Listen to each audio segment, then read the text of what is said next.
Assalamualaikum warahmatullahi wabarakatuh.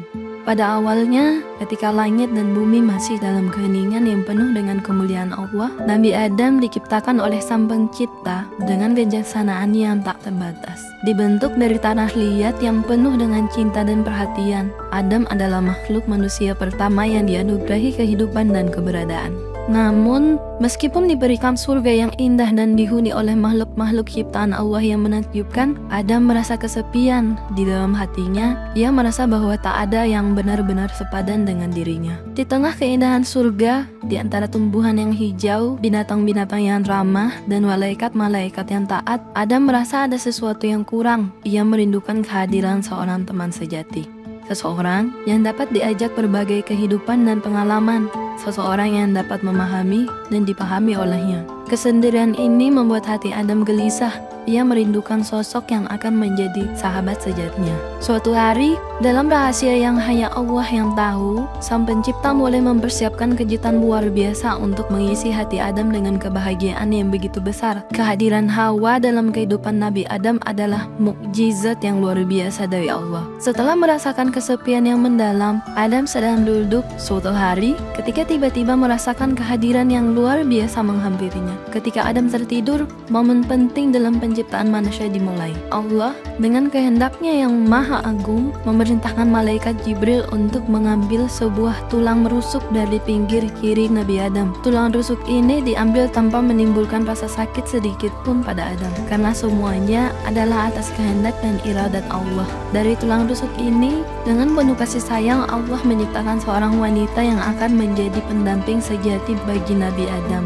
Wanita ini diberi nama Hawa. Ketika Allah menciptakan Hawa, Dia meletakkan keindahan, keanggunan, dan kecantikan pada dirinya. Tidak hanya itu, sifat-sifat mulia seperti kebersihan, kesopanan, kerinduan, kecintaan, kesenangan, dan kasih sayang juga ditanamkan oleh Allah dalam diri Hawa. Hawa menjadi makhluk yang paling cantik di seluruh langit dan bumi, dan keindahannya tidak tertandingi. Sementara itu, di dalam hati Nabi Adam tumbuh kerinduan yang semakin mendalam untuk memiliki pendamping sejati di surga dan di bumi. Ketika Allah menghadiri Hawa dalam kehidupan Adam, pertemuan pertama mereka menjadi titik balik yang sangat penting dalam sejarah manusia. Dalam dialog yang penuh kelembutan, Adam bertanya kepada Hawa, "Siapakah engkau ini dan untuk siapa engkau diciptakan?" Hawa dengan lembut dan penuh kasih sayang menjawab, "Aku diciptakan untuk dirimu." Mendengar jawaban itu, Nabi Adam berkata, "Jika demikian, mari kita bersatu."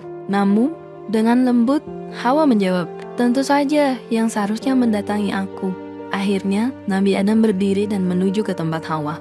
Saat Nabi Adam dan Hawa berhadapan dan untuk pertama kalinya bertemu, tahap selanjutnya dalam perjalanan mereka dimulai. Mereka dipersatukan oleh ikatan suci pernikahan yang dilangsungkan di surga, di hadapan Allah dan para malaikat. Pernikahan ini tidak hanya sekadar ikatan manusia, tetapi juga sebuah janji suci yang menjadi landasan bagi keberlangsungan manusia di bumi ini. Setelah pernikahan suci di hadapan Allah dan para malaikat, Sang Pencipta memberikan pakaian yang indah pada Hawa.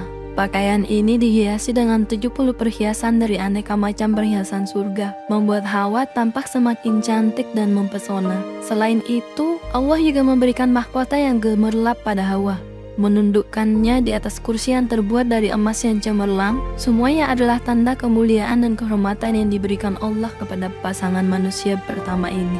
Para malaikat yang menghuni surga menjadi saksi atas pernikahan yang dilangsungkan di hadapannya.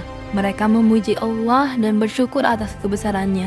Di antara mereka, Allah menikahkan Hawa dengan Adam, mempersatukan mereka dalam ikatan suci yang diberkahi olehnya. Adam dengan tulus dan hormat bertanya kepada Allah, "Wahai Tuhanku, apa yang seharusnya aku berikan kepada Hawa sebagai mas kawin? Apakah itu berupa emas, perak, atau mutiara?" Nabi Adam ingin memastikan bahwa ia memberikan mas kawin yang pantas dan berharga kepada Hawa. Allah Sang Maha Bijaksana menjawab dengan cara yang penuh makna. Ia berfirman, "Bukan itu mas kawinnya, wahai Adam." Allah memberikan petunjuk yang luar biasa mengenai apa yang sebenarnya diinginkan sebagai mas kawin dalam pernikahan ini.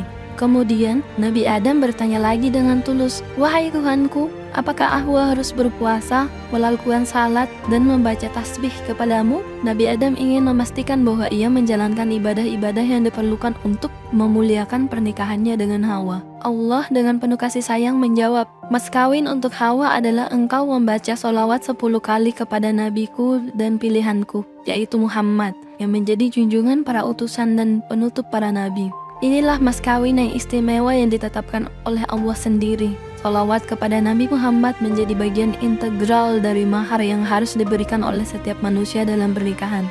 Hal ini menggarisbawahi pentingnya cinta dan penghormatan kepada Nabi Muhammad dalam kehidupan manusia. Dengan membaca sholawat kepada Nabi Muhammad, Allah menghalalkan Hawa bagi Adam. Hal ini bukan hanya sekedar formalitas, tetapi sebuah tanda persetujuan dan berkahnya terhadap pernikahan suci antara manusia pertama ini.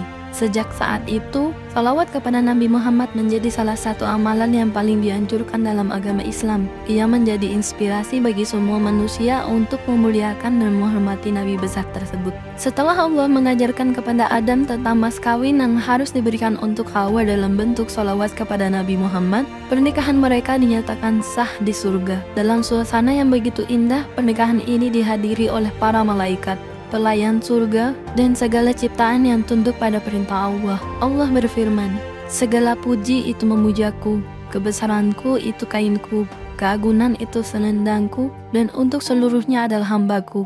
Aku menyaksikan malaikatku yang menempati langitku. Aku nikahkan Hawa dengan Adam dengan keindahan ciptaanku atas suatu mas kawin membaca tasbih dan tahlil kepadaku." Pada saat itu, para makhluk dan malaikat yang hadir menaburkan permata dan yakut sebagai tanda kemuliaan. Hawa kemudian diserahkan kepada Adam, dan Hawa menerima mas kawin suaminya berupa salawat kepada Nabi Muhammad. Dengan demikian, pernikahan yang diresmikan di surga ini menjadi landasan bagi kehidupan mereka berdua di dunia. Mereka menjalani kehidupan sebagai pasangan yang penuh cinta dan kebahagiaan. Namun, di balik kebahagiaan mereka ada satu aspek penting dalam kehidupan pasangan ini yang belum mereka ketahui, cara reproduksi dan bersetubuh.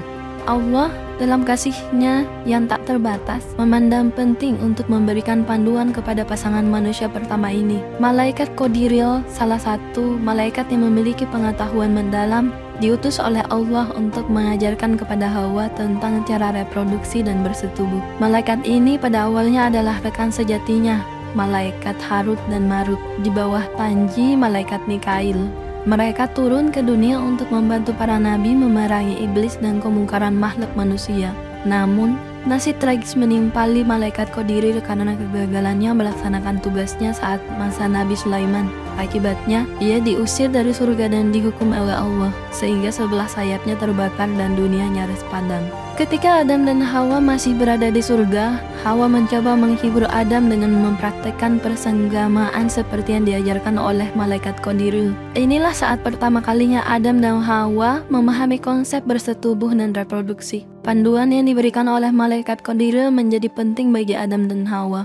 Karena itu adalah bagian esensial dari tugas mereka untuk membangun manusia di bumi. Dengan pengetahuan ini, Adam dan Hawa siap memulai peran mereka sebagai orang tua pertama di dunia ini. Mereka menghadapi tanggung jawab besar, yaitu membangun keturunan manusia, mengajarkan nilai-nilai keimanan kepada Allah, moralitas, dan etika kepada anak-anak mereka. Namun, turunnya Adam dan Hawa ke bumi sebagai manusia pertama tidak serta-merta membawa mereka pada kehidupan yang mudah.